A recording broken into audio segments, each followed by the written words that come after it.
ડરમાંથી મુક્ત કેવી રીતે થવાય?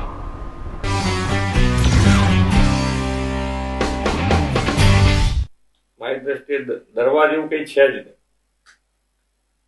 કે ભાઈ ભણવાનો ડર લાગે, માર્ક ઓછા આવવાનો ડર લાગે, સ્કૂલે ના ગયા હોય, ગુલ્લી મારીને ના ગયા હોય તો શિક્ષક શું કહેશે, મા બાપ શું કહેશે, આ બધા ડરો વિદ્યાર્થી કાળમાં હોય, સ્વાભાવિક છે. દરેકના જીવનમાં વિદ્યાર્થી કાળ હોય, બાળક હોય એટલે રહે જ.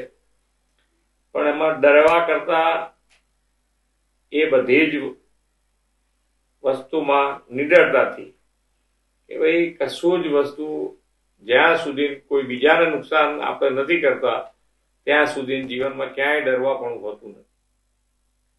અને માર્ક ઓછા આવ્યા હોય તો બીજી વખત પ્રયત્ન કરવાનો, વધારે કેવી રીતે આવે, સ્કૂલે ક્યાંક ઓછું જવાનું, માંદગીના હિસાબે ઓછું જવાનું થયું હોય તો આપણે માંદા ના પડીએ એવો આપણો ખોરાક, એવો આપણી રમત ગમત કે ભાઈ એવું હોવું જોઈએ કે જેથી કરીને આપણું સ્વાસ્થ્ય જીવન રહે ને આપણે સારી રીતે સ્કૂલે જઈ શકીએ, કોલેજે જઈ શકીએ. એટલે ડરવાનું તો મારા જીવનમાં તો હું નથી માનતો કે ક્યાંય ડર તમને સતાવવો જોઈએ. કોઈ કશી વસ્તુથી ડરવાની જરૂર નથી. કેવી રીતે આગળ વધાય, કોઈ પણ વસ્તુમાં તમે ક્યાંય પણ ફેલ થયા તે ફેલ્યોરિટી એકાદ દિવસ બરોબર છે, બીજા દિવસે અનિમયથી કેવી રીતે નીકળાય એનો વિચાર કરીને આગળ વધવા.